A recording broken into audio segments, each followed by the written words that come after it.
As 2023 wraps up, what better time could there be to wrap up our miniseries on anime director Ryosuke Takahashi? We started out early this year with a look at Armored Trooper Bottoms, which is basically 80s anime distilled into a chunky red paste. And then we took a trip through the horrifying, bug-ridden future of Blue Gender, which definitely had good ideas and went places. So finally, I figured we should attempt to carve our way into Takahashi's most impenetrable work, a 25-episode 1998 anime that is heavy on backroom politics and the summoning of ancient gods. Right off, I will say that while people online do tend to say you need a deeper understanding of certain parts of Japanese culture to really understand Gasaraki, namely the interplay between the Zaibatsu, a loose collective of Japanese companies that rose to power in Imperial Japan, and the Japanese Empire itself. I personally think that you can get into the show just fine without knowing a ton of background information. I'm no expert, and I found myself totally able to get into it and understand the backgrounds and motivations of the show with only a few Google searches for help. In fact, I found a lot of it more interesting than confusing. So if you were worried that the politics and the historical part of Gasaraki might be too confusing for you, I would say still give it a shot. So strap yourself into your tactical armor system, inject some mysterious fluid that's been reverse engineered from mysterious muscle tissue of dubious origin, and let's take a look at Gasaraki. Gasaraki starts out by immediately trying to win me over by opening to a group of soldiers prepping their TAs, short for tactical armor for combat. They're told that the substance inside their target container is so toxic, it would give them instant lung cancer. Enemy tanks show up, and the show takes a lot of time to show us how the TAs work and move, dispelling any thoughts of super robots right off the bat. There is a lot of cutting back to a tactical command vehicle in a similar role and fashion to that of Gundam 08th MS Team. The show also wastes no time showing us that utilizing a TA puts the pilot under extreme stress, with the pilot of Unit 1's blood pressure and heart rate spiking to dangerous levels. However, if you thought these robots ran on good old diesel, think again, because there's a lot of techno babble about mental bursts and phase shifts and other things that won't make sense until way later on in the show. So just strap in and let it roll over you like a nice confusing wave. Before the pilot, a teenage boy named Yushiro Goa, just straight up dies from physical and mental strain, the people in charge shut down what is revealed to be a very lifelike simulation. Yushiro then goes to the scariest after-school dance recital on Earth as he dons a ceremonial mask and performs the Dance of Gasara, an ancient ritual that is interrupted by the meddling of a girl named Miharu, who somehow shows up inside Yushiro's mind and, spirit fights him. She warns him not to bring back the terror, and when the dance is almost completed, a gravitational singularity occurs, but we see Yushiro stop before he can complete the ritual. The men in charge, who will later be revealed to be his brothers, seem satisfied with the result for now, though disappointed that the ceremony wasn't completed. Before the episode ends, they get news that a massive explosion has taken place in a Middle Eastern country called Belgistan. The news calls this explosion a weapons test, but the Goa brothers see it as an opportunity. While the United Nations scrambles to come up with a response, the United States persuades the Security Council to let them lead a small expeditionary force into Belgistan to search for the suspected weapon, and thus the stage is set for the series to truly begin. With the Goa brothers believing that some action in Belgistan will be a great trial by fire for their newly constructed TAs, and they'll also be close enough to inspect the detonation site, as the explosion they see on the news looks remarkably similar to the spatial distortion caused by the Dance of Gasara. The Goa brothers are Kyoharu, a shrewd businessman and possibly the most meek of the three. Kyotsugu, the red polo-wearing scientist who is a pragmatic and practical thinker, and Kazukyo, the eldest Goa brother with slicked-back hair who is the most ambitious. They never really say what Katsukyo's job is specifically. I believe he's an executive in the family business, but in the end, the specifics really don't matter too much. These three follow the leadership of family patriarch Daizaburo Goa, who's led the Goa family for years. The Goa family is shown to be very rich and influential, as they have an entire city named after them and very easy access to high-ranking Japanese officials within the military. The youngest of the Goa brothers is Yushiro, the pilot and person currently closest to the mystery that the show has presented. If you're the kind of viewer that is going to be upset that they show you a mystical ritual in episode 1, but then don't explain it for several hours of watch time, well, get ready because you are in for a ride. Also, there is the youngest Goa sibling, Misuzu, and her voice acting is pretty rough in the dub. I am not allowed? Have you forgotten I'm his sister? Tell me, why do you have to go work with the defense force and then come back and dance in a no play that's like some kind of experiment? Shut your mouth. I did watch the dub, by the way, as I like to do every now and again, and I have to say that for a dub that came out in the early 2000s for the DVD release, it really isn't that bad. Sure, some characters are a little flat, or in Misuzu's case, way too damn close to their mic, but I've definitely heard worse. While the United States initially faces very little resistance from Belgistan, when they enter the capital, the group is immediately routed and kicked out of the city. Drone footage captures images of some unknown highly advanced weapons platform that even the US doesn't have access to, that easily destroys even the most heavily armored tanks. The Goas are able to convince the Japanese self-defense force to look at a little presentation where they debut their brand new tactical armor weapons platform in a mock battle against some tanks. The military brass realize that the tactics the TAs are using are identical to the tactics used to wipe out the US forces in Belgistan, leading them to believe that Belgistan somehow has access to something similar to the TAs. This shocks military leadership so much that they even discuss going around the United Nations Security Council to deploy a company of TAs immediately. The tactical armors themselves are some of the most grounded mecha I've seen since Takahashi's other works. Much like the ATs of Vodums or the Shrikes of Blue Gender, the tactical armor weapons platform is something that you could really see existing in real life. They're much closer to a bipedal tank with a singular pilot than the towering war machines of Gundam, and their armaments and protective systems are all practical pieces of hardware that make sense and don't require a ton of sci-fi mumbo-jumbo to work.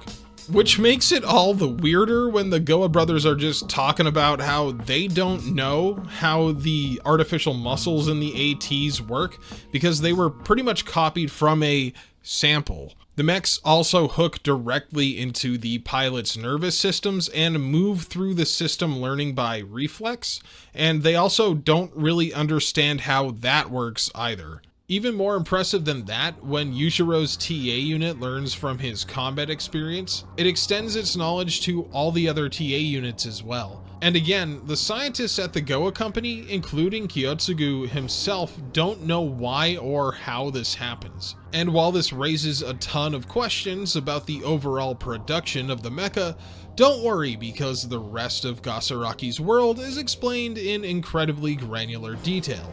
Just wait until the grain export arc. Now we are introduced to the soldiers of the Japanese Special Self-Defense Force Experimental Third Group, or just the Third for short. These mecha pilots have been training and are ready to take on Belgistan, even if they haven't officially been given the go-ahead.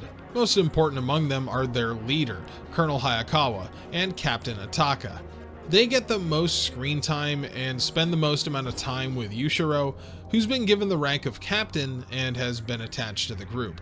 Another example of the ever-reaching influence of the Goa family.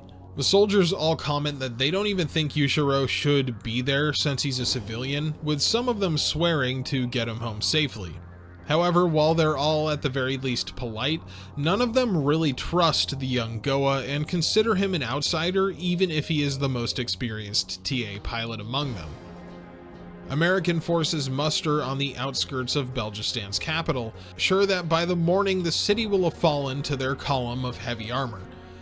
However, a silhouette emerges from the desert sands, and the tanks come under attack as a mysterious group of bipedal mechs engage the American forces and utterly decimate them without taking any losses of their own. I gotta say, this first mecha engagement that isn't part of training is grounded and visually exciting. Not to mention the sound design. These machine guns and explosions will shake your windows if you have a good sound system. The TAs, also called fakes in this series, are shown to be near indestructible. Even a tank ramming one and firing at it point blank with a mounted machine gun doesn't even scratch it. The TA leaves survivors, and the American commander radios to HQ that Operation Desert Fox is a failure. Yushiro and the Third arrive in Belgistan. Colonel Hayakawa is taken by Hirokawa to see Brigadier General Dole, the American in charge of the current invasion force.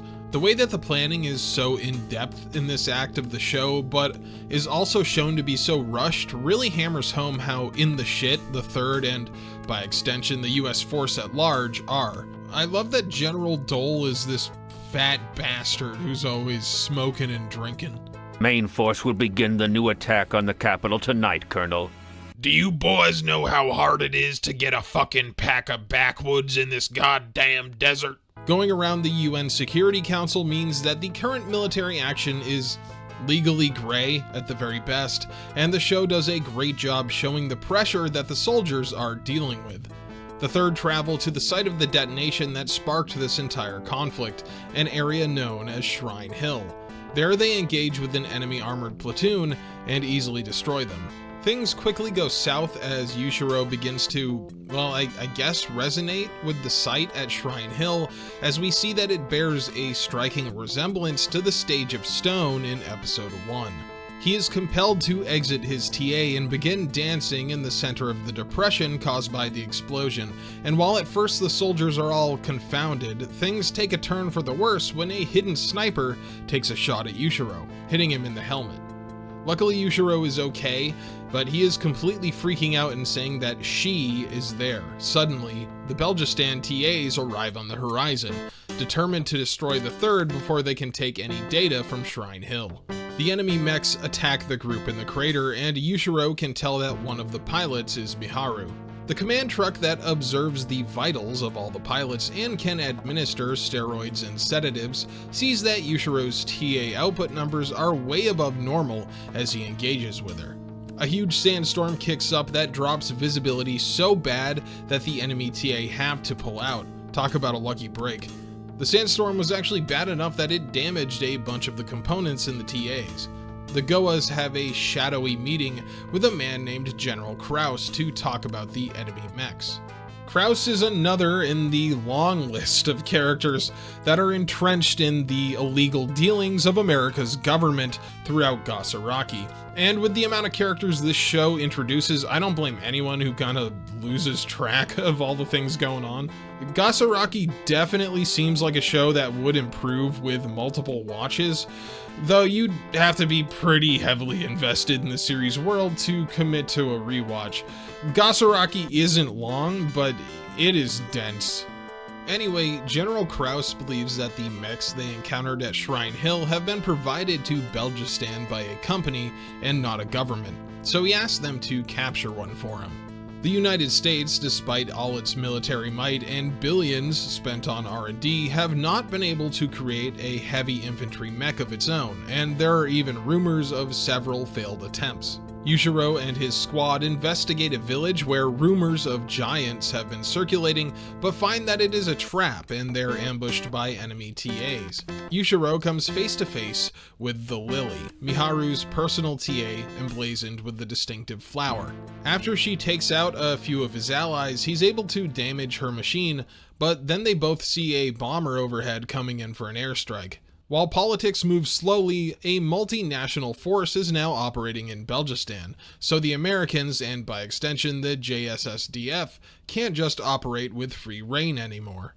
The group providing tactical armor to the Belgistan forces is an Illuminati-style shadow group known as Symbol, and they've decided that the multinational forces that are airstriking Belgistan are about to take the capital, so it's time to pull out of the region. Just to show how powerful and far-reaching Symbol is, an American commander is on their payroll and schedules an inspection of the SSDF's operations base. So now the 3rd needs to pack up and get out of there as fast as possible before the inspectors can discover the captured Symbol mech samples.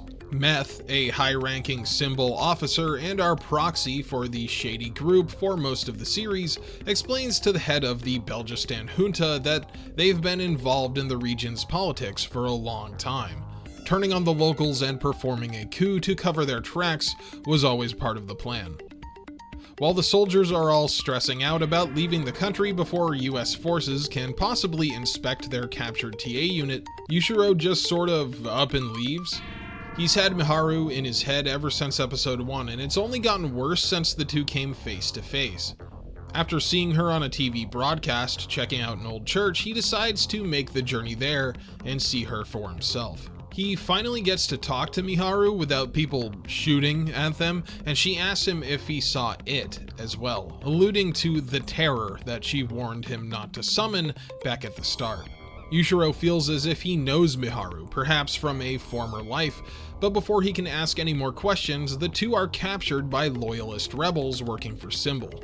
Luckily, Captain Ataka decides to chase after Yushiro and saves them both with a Humvee. There is a really great action sequence where they run from the rebels, having to use the vehicle's winch to ascend some stairs while shooting down at the enemy fighters. Then they literally drive through someone's house and out the other side before getting stuck in the rubble. Miharu escapes out the window with Yushiro chasing after her. The two are cornered by a Symbol agent, but he gets splattered by a cool car. The two are then offered a ride by the most anime-looking character in the show, Phantom F. Feisler, a cool guy with white hair who is very mysterious. Now, I love how Yushiro keeps asking what the terror is, but every time he does, he gets cut off somehow. Phantom somehow contacts the JSSDF by pulling some strings, but him and Miharu are split apart. She says they'll meet again, but Yushiro doesn't seem super convinced as he heads back home. I guess after all that, Miharu is going back to Symbol, and Yushiro didn't get any of his questions answered. The JSSDF is still attempting to return to Japan, and as time goes on it becomes clear that Symbol knows the Goas have a sample of their TA muscle tissue. The Goas end up ignoring takeoff instructions at the airbase just to get off the ground, even leaving Kyoharu behind. His dedication to the company is admirable. Just because they're in the air doesn't mean that they're home safe though, as the plane enters into the airspace of the neighboring country, Armekistan. Despite being told the UN has approved their flight path, they are tailed by Armekistanian fighters, and it doesn't take long before Kietsugu realizes that the fighters are also under the control of Symbol. The plane has no onboard weapons, so they come up with a plan where Yushiro drops out of the cargo bay with his TA on a tow cable to shoot down the tailing jets. He takes one out, but the other slips away, and just as we think it's going to circle back and take out the cargo plane, Yushiro uses his TA's arm to get leverage on the cable and swivel around to take the shot. It's a really tense scene, and another example of how Gasaraki's action almost always comes down to the tiny details. The other TA pilots, despite being kinda weirded out by Yushiro because of his actions at Shrine Hill, have come to respect him as a soldier, and when they arrive back in Japan, the third is detained by special services, but Yushiro is able to slip away with Kiotsugu. While the Goa's escapades in Belgistan ended up being a successful test run, Daizaburo is pretty pissed off at Kazukiyo. The two have a conversation, more a lecture really, about the dangers of grasping for power. Daizaburo says that the Goa clan survived hard times in the past by setting aside power that would have otherwise destroyed them, so it's wise to keep their ambitions in check. Kazukiyo doesn't really take the lecture to heart, as the next thing we see him do is meet with an old man with scarred eyes named Mr. Nishida. Nishida is a radical traditionalist who wishes to return Japan to the strong nation that it once was, or at least the way he believes that it should be. He despises pretty much everything about the current state of the country, including all of the foreigners, as the old dude is pretty xenophobic. The state of modern Japan is so miserable to him that he cut out his own eyes. This guy should have just smoked some weed, man, like damn. So Nishida, Kazukiyo, and Lieutenant Colonel Hirakawa, who we have already seen being a close ally to the Goas, all meet to discuss doing a little coup. Kazukiyo seems pretty skeptical about the whole thing until Nishida name drops Gasaraki, which shocks the Goa brother. Miharu, now back working on behalf of Symbol, breaks into a Goa facility and hacks their internal servers. She comes face to face with Yushiro, but instead of shooting him, she says that the information in the servers says that Yushiro Goa died 8 years ago, and then she escapes, leaving Yushiro stunned. A stunning day for the Goas all around, really. The Goas put the entire city into lockdown, which is relatively easy since they pretty much own the police, and we're informed that both information from the servers and the TA muscle tissue were stolen. Too bad for the Goas that Miharu is able to slip away through the use of a decoy TA they let loose in the city. Yushiro becomes increasingly worried about the information that Miharu told him, and when he talks to his mother, she kind of cold shoulders him and tells him that if he really wants to know the truth, he should go talk to his old instructor Sorachi. Yushiro takes the journey to the village where Sorachi lives, and unbeknownst to him is followed by Captain Ataka and his sister Misuzu. The captain couldn't help but feel worried about Yushiro after hearing a scientist that works for the Goas refer to him as a test subject. Yushiro climbs to the top of a hill near the Stage of Stone where the Goa Manor once stood and comes to an old storehouse. Inside, he finds a huge door with a demon-like figure carved into it, and they open the door, revealing a bunch of pods containing bodies, one of which looks like a young Yushiro. Sorachi says that these are the bodies of those who summon Gasaraki, and shows Yushiro what the storehouse was built to contain, an ancient set of giant armor known as the Kugai, a biomechanical mech that is the basis for the Goa's modern-day tactical armor. The Symbol fakes break into the storehouse, and Yushiro instinctively starts dancing in front of the Kugai, causing it to open its chest cavity for him. He fights the two fakes and pushes Miharu to the exterior of the building. She struggles against the ancient armor as it goes completely berserk and tears her mech apart. However, when Yushiro sees Miharu in the cockpit, he's able to stop before killing her. The other Symbol TA shows up to attack, blowing off some of the Kugai's armor, but it just jumps on the mech and tears it apart as well. Sorachi tells Yushiro that the Kugai can only be operated by something called a Kai, and if he wants to know the full truth, he must travel to Kyoto, to the land where the Watanabe clan once ruled.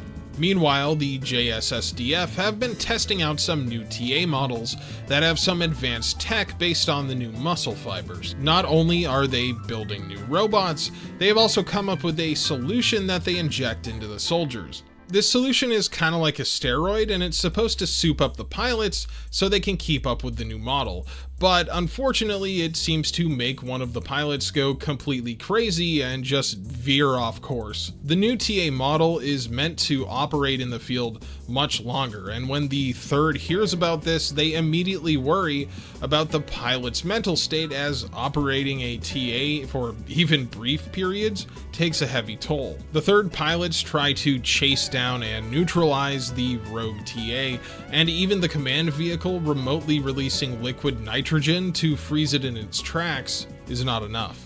Yushiro and Miharu are eventually tracked down by Captain Ataka and Misuzu, and Yushiro tells her that he's going to find out the truth no matter what. However, Special Forces soldiers working for the Goas arrive and capture the group. It seems Yushiro's brothers have noticed that their most important pawn has been missing.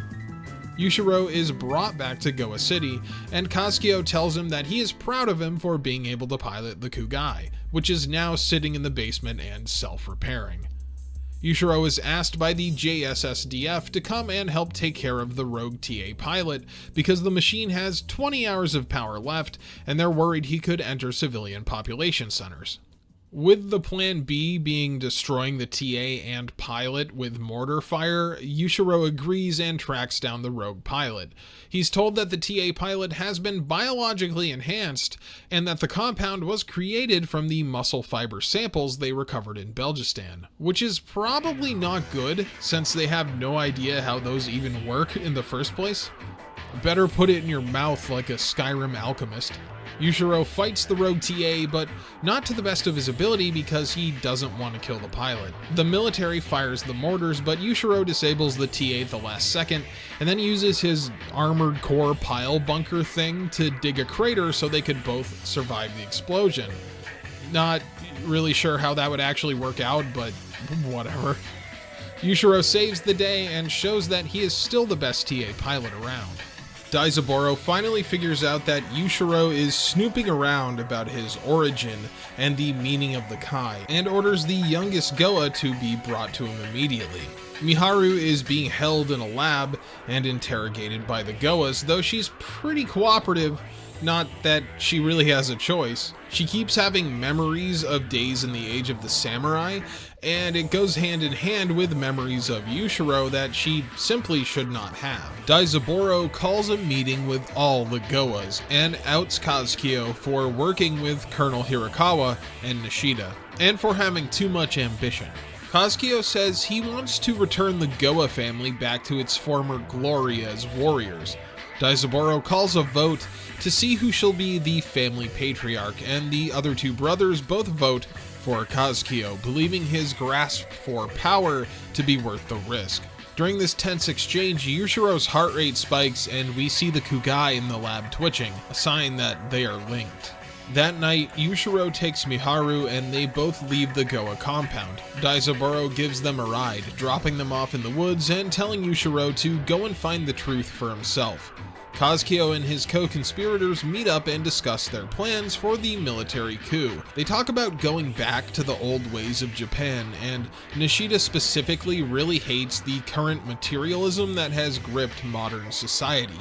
He hates it so much that he's willing to plunge Japan into poverty for years in a gamble to steal the Japanese people and return to a time that he considers honorable. Soon we'll learn that Nishida also really hates all the foreigners in Japan, especially the Chinese immigrants that occupy what the show calls the Asian viscosity zone, so he plans to use them as pawns in the future civil unrest. Nishida also really hates the US, but that comes later. I get the feeling Nishida is an angry old man that just hates pretty much everything. If he was in Boston instead of Japan, he'd be alone in a nursing home throwing a cup of rice pudding at a nurse because his kids don't want to deal with him. But we don't just hear about the checklist of all the things that Nishida doesn't like. We also learn about the Kagutsu, a group of shadowy warriors that used to hold great influence in Japan. The Kagutsu, who would eventually become known as the Kai, were bestowed Kugai by the war god Gasaraki, in exchange for the life of the Kai who summoned it. Kazukiyo figures that if anyone knows where Yushiro is, it would be Sorachi, but the man will say nothing about the young Goa. Yushiro and Miharu enter a place known as the Paths of the Kai and find an old building with a really scary looking statue. A mysterious man known only as the Guardian of the Grave tells Yushiro that he's been waiting for him and to touch the statue to learn the truth. And no, I don't believe this guy ever shows up again or is explained. As Yushiro touches the statue, he's given a 2-episode-long flashback to the time of the Watanabe clan. Yushiro and Miharu are two of the clan's Kugai wielders, and as the head of the clan grows mad with power and eventually attacks the capital in a bid to oust the emperor, Yushiro realizes what the toll of bringing the Kagutsu back into the world would have. Throughout the flashback, we also see a bunch of the modern-day characters like Phantom, who apparently worked for the Emperor. I'm not sure how I feel about taking 2 entire episodes for a flashback, especially when Gasaraki drags its feet on progressing the plot at the best of times. Miharu is pretty much broken after the violence she witnessed in the flashback, which makes sense. I mean, she ended up killing her own brother. She and Yushiro are traveling while in hiding from both Symbol and the Goas, blending in the slums of the Asian Viscosity Zone. While the two buy food from a small store, a firefight between two rival gangs erupts. And when I say firefight, I mean firefight. One guy has a goddamn grenade launcher. They're saved by a guy named Juan, who tells them that they can stay at the local safe house in exchange for saving the owner of the store during the fight. Yushiro takes up a job washing dishes at a restaurant on the same street and is able to hide out for a few weeks. Society is kind of in a bad spot in Japan, as rising inflation has caused riots as well as a swell in gang violence. There are talks behind the scenes that America is projected to have a historically poor grain harvest, which will cause them to put a stop to all grain exports. Just the rumors of this happening have caused prices to explode worldwide, and if it were to actually transpire, well, people worry that it would cause mass social unrest and food shortages. Nishida and his cohort plan on using this to their advantage to perform the coup, and Kazukiyo has information that the US has access to TAs similar to those seen in Belgistan. As such, he wants Yushiro recovered immediately from Kyoto. On top of that, Hirokawa seems to want to use the third as an important part of their upcoming operation. Yushiro seems to be recovering some memories as he has an exposition flashback and learns that he was once the grandson of Surachi, and then his memories were wiped and replaced with the dead Goas. It turns out Juan used to work for Symbol, who contact him and tell him to bring Yushiro and Miharu to them, even offering info on the opposing Chinese mafia group and eventually telling him that they will admit him back into Symbol if he complies. Symbol even sends a helicopter that can target Miharu's unique brain signature to find her. Unfortunately, she's still in shock from the 2-episode flashback and just sort of wanders outside to get water. She gets attacked by an AT, but Juan shows up with an anti-tank rifle and damages its optical sensors, causing it to withdraw. After this, Yushiro decides to go back to Tokyo to confront his brothers about their plans to restore the Kagutsu. Juan says that he has people and a boat that can get them back faster. Unfortunately, Symbol calls in a favor from the US and has a marine kill team storm the ship, killing Juan and kidnapping Miharu.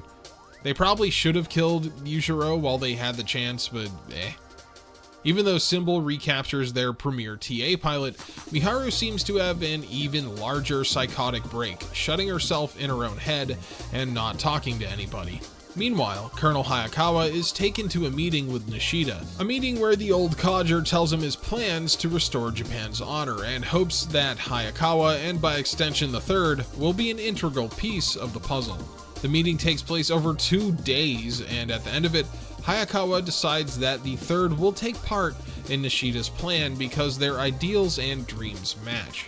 While I guess I can say I buy it for Hayakawa, we don't really know anything about him, and we haven't seen him do much but bark orders. When the rest of the Third happily decide to follow him, even when he says his orders might be illegal, the show loses me a little bit. Gasaraki never really set out to be a show about the characters. Instead of characters' motivations, the audience is supposed to be more invested in the themes and political doctrine of the story.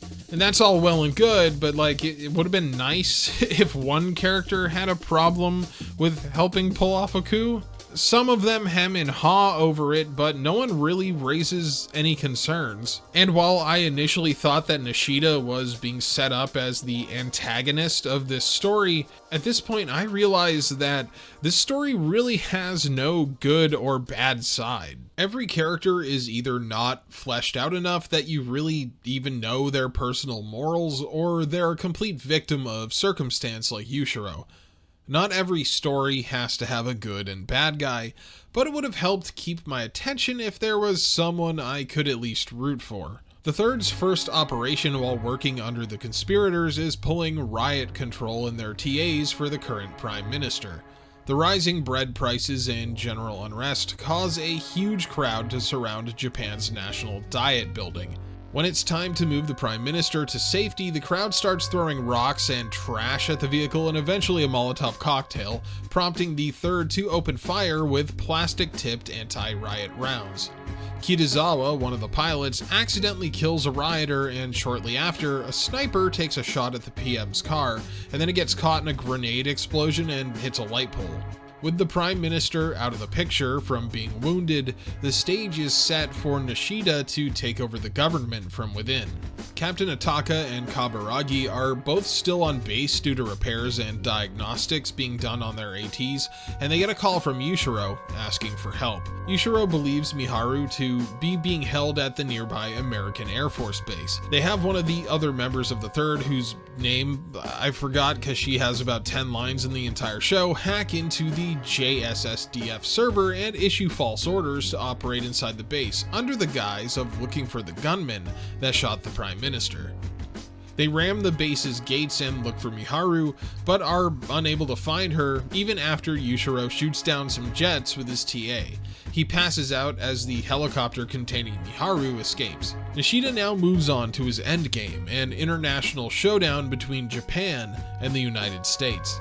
If you think that sounds a little extreme, I mean, the guy already successfully took over the government, that's because Nishida's true plan is to create a war that is devastating enough that it will burn away all the avarice, greed, and all the other modern things he believes infects Japan. If you were paying attention during the flashback episodes or have even a simple understanding of Eastern history, you would know that Japan during the Age of the Samurai was full of evil, greedy pricks. This show just spends so much time with characters in rooms explaining plans, sometimes the same plan 3 times in one episode. Well, it just sort of starts coming off like Gasaraki is sniffing its own farts. You know that episode of South Park where George Clooney keeps farting into a wine glass? Yeah, that kept popping into my head every time a new 12-minute monologue started in the final few episodes. So what Nishida plans to do is pull all Japanese monetary assets out of the American stock exchange unless they open up their grain export. This is literally trillions of dollars that they're talking about, and as such would destroy the American economy and by extension plunge the world into chaos. The United States president is also working hand in hand with Symbol, who imparts this information to him ahead of time and decides that the only course of action that they have is a surgical strike on the Japanese financial nerve center. Of course, that would just mean war anyway, but luckily Symbol loans the Americans some TAs so that they won't be blamed by the international community. The Americans need to figure out where this nerve center is, so they send in Symbol's Miharu on a data gathering mission, and just to poke the bear a bit and see what the Japanese will do. Miharu lands in front of the building and just sort of stands there. The soldiers pepper her with bullets, but it doesn't do much to the mech. Yushiro shows up to shield her from the gunfire, and seeing him is the catalyst for her to finally start fighting back. Apparently, the space outside this building happens to be a threshold just like the Stage of Stone, and Miharu starts resonating. Ultimately, a spatial distortion opens up and births this weird cocoon monster thing. And then Miharu, who seems to finally be back to normal, leaves but tells Yushiro she will see him again because their souls are linked through time. Kazukiyo then has the strange being impounded in the lab. So now the US team knows that the financial center is for sure inside the Goa building on one of the sublevels. They plan to break into the building with TAs and destroy the quantum computer before Nishida can withdraw all of the Japanese funds. Of course, the Third is there to fight them off, and after a fairly intense firefight both outside and inside the building, the Japanese TA pilots are victorious. The US president assembles his cabinet after learning that the attack was a failure, and while his advisors tell him to use an American Navy strike group to launch a full assault, he does the surprising thing and declines. He phones Nishida, congratulating him on his formal win, and tells him that he will rescind the order to restrict grain exports. Nishida is taken aback by this. The US president throwing away pride was the last thing that he ever expected to happen, and despite his advisors also urging him to go through with the financial attack, Nishida stands down. Then the old man literally excuses himself and then goes in the other room to off himself. But yeah, I can say I really didn't expect that.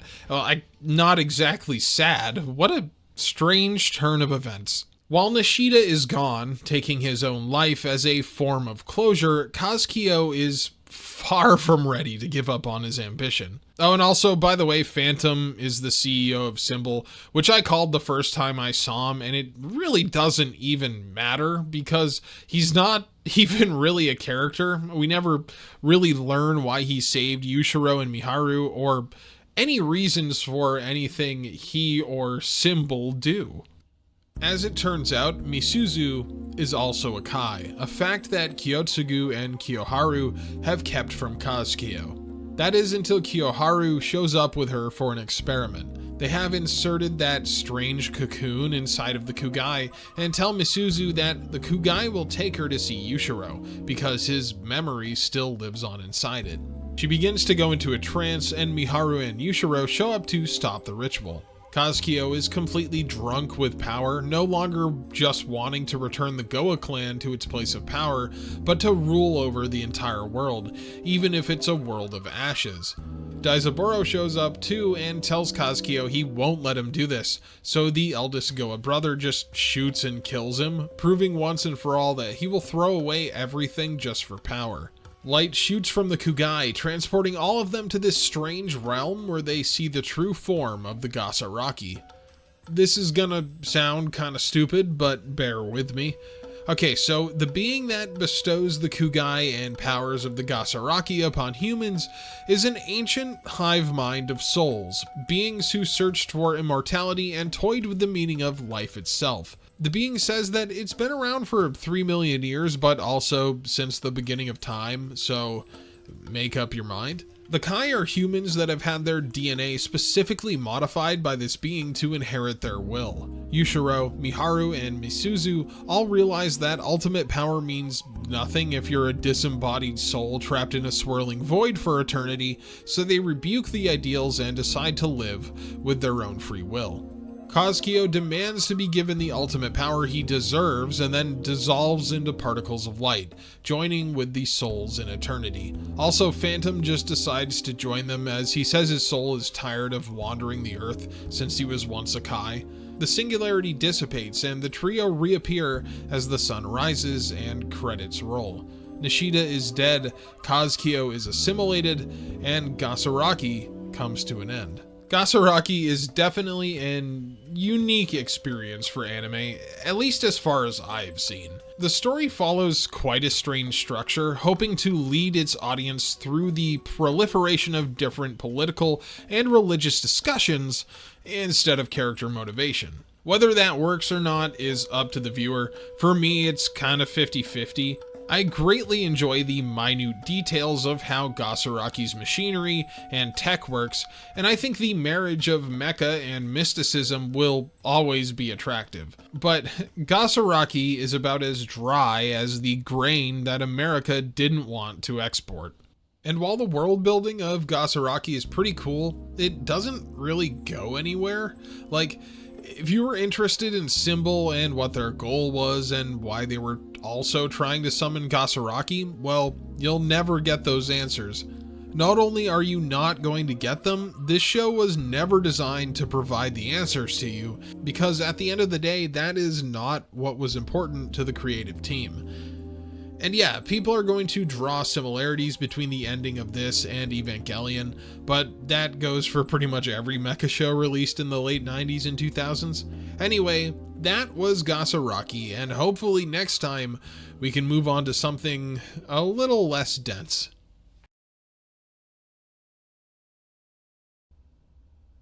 Hey everyone, and welcome to today's end card. Let me start off as always by thanking my channel members, aka Batosai, Argent, Griever, Ashar, Khazar, Brian Sanchez, D. Mells, Daniel Johnson, Deader V, Dillasol 22, Gert, Joe Castellanos, Joe Cavazos, John Lamb, Johnny G, Canto 20, McLean Nugent, Mr. Smash, Zappa Slave, Video Gamer 75, and Trey Hardy. Thank you very much.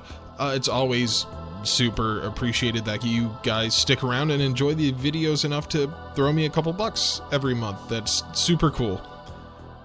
This one was pretty darn interesting. It was kind of hard to get through for me. In fact, if I wasn't making a video on it, I don't know that I would have actually finished Gasaraki, but I am glad I did, because every once in a while you need to just watch one of those shows that's really boring, but feels important. You know what I mean? Well, I'm hoping that I get at least one more video out before the end of the year, which will be the Guyver. So I guess the Guyver is the Christmas special this year. So that'll be cool. And then I haven't really announced it yet, but I'm already working on the video after that, which is going to be Broken Blade or Break Blade, since it basically has two names. So be on the lookout for that. That will either be out like right around New Year's or the first week of January, depending upon how quickly I get the Guyver done. But I've already seen all of the Guyver. I just have to write the script, so I really like the Guyver. It's really fun. Anyway, happy holidays if I don't see you guys again before that. Thank you very much for watching, and I hope you have a good weekend.